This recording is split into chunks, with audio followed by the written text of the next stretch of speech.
Hello, I'm the Media Wiz, because one art form wasn't enough. Today we're going to be talking about Steven Universe, and why I think it's alright. The show was created by Rebecca Sugar and began airing on Cartoon Network in 2013, and it lasted 5 seasons, a limited finale series called Steven Universe Future, and of course, a movie. The series follows the adventures of a young boy named Steven and the crystal gems, Garnet, Pearl, and Amethyst, who are 3 alien creatures that resemble that of Earth minerals. From there, it shows their everyday lives to grand-scale fights against beings that try to take over the planet or eliminate the gems in Steven. Most of the time because of something that Steven's mother did in her past. As of now, this series seems to have gone down as one of Cartoon Network's most popular shows of the 2010s, along with Adventure Time. Aside from the critical success and accolades, it's also sadly gone the Rick and Morty route, and there are select fans that are so down the rabbit hole that it may affect newcomers' outlook on the show. Which is funny because I personally feel the same way about this show as I do Rick and Morty. I like them, just don't really love them like everyone else seems to. Now, before the show ended with Steven Universe Future, there was a movie released to bridge the gap between the original series and that series. Because why not? I mean, we've already looked at 2 Kim Possible movies, 3 Equestria Girls movies, 2 SpongeBob movies, the My Little Pony theatrical movie, Big Picture Show, and the Powerpuff Girls movie before this. Let's have another helping of a cartoon-based movie. This is Steven Universe, the movie.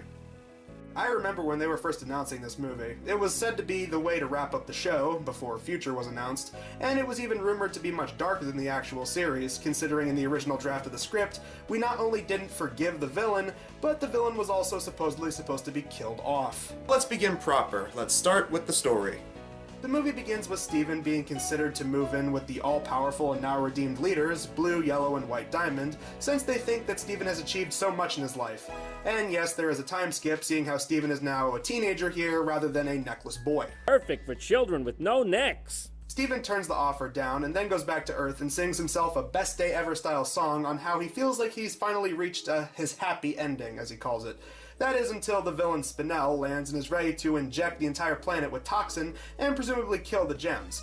However, her scythe thing doesn't kill them, but rather reverts those struck with it to their original forms, meaning that everyone is degenerated and their memories are wiped. Garnet is now Ruby and Sapphire, Pearl is now Greg's personal assistant, Amethyst has no personality to speak of, and our villain is now this.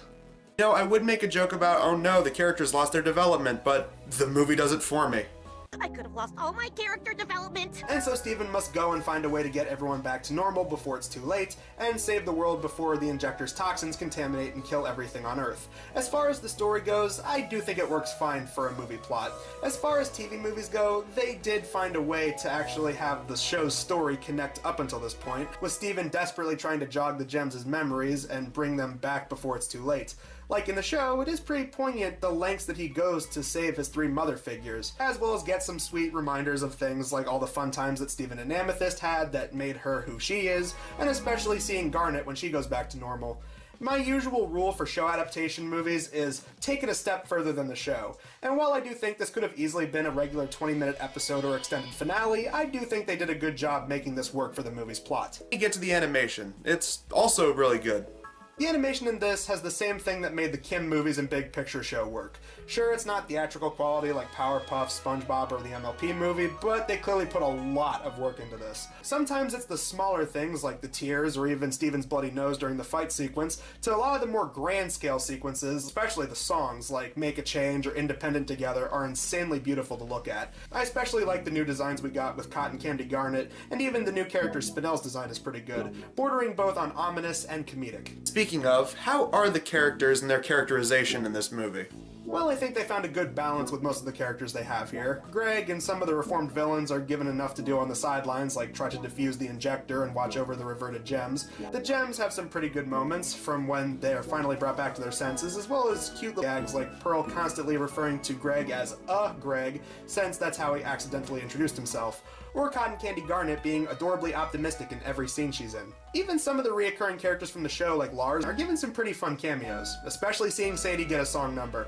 That is probably one of the most punk rock things in this series, and I approve. The only thing I didn't like is that it feels like Connie is a bit absent here for most of the movie, since she's off at space camp. But hey, for all the shippers in the audience, they kiss at the beginning, so if you're a shipper, you're gonna love that.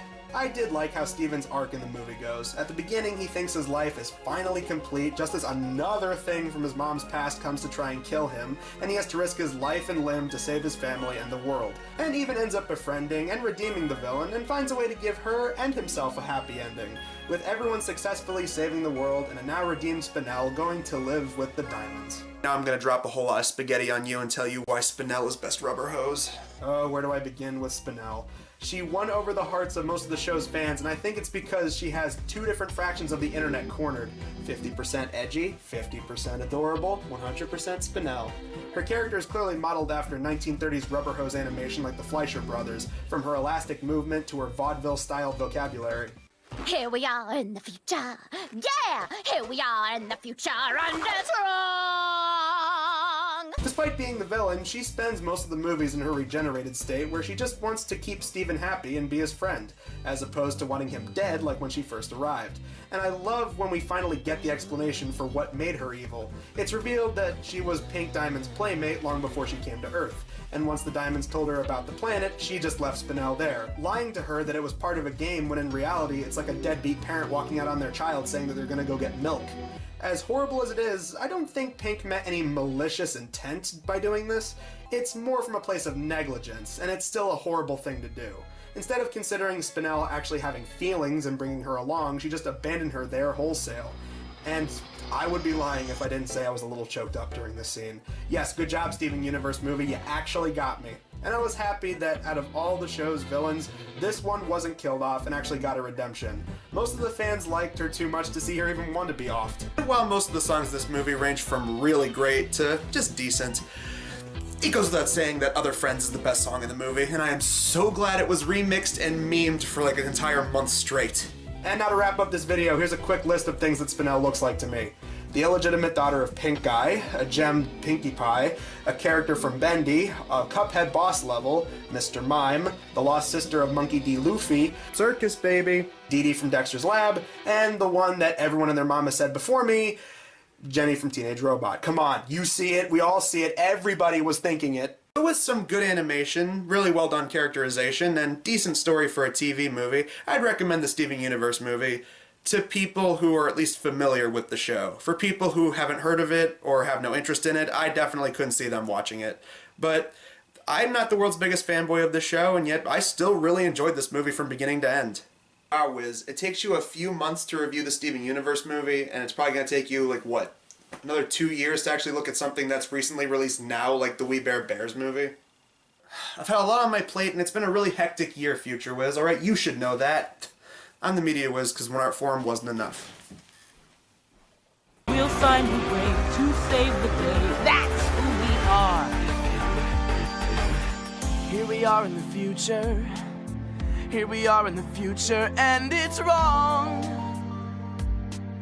Look at them, they're not even singing along. If I could have just stopped right there, we'd be totally fine, totally us, totally me. Kid, have you seen my... Hold on, is that the Charleston? Oh, yo young lady, you've got a gift.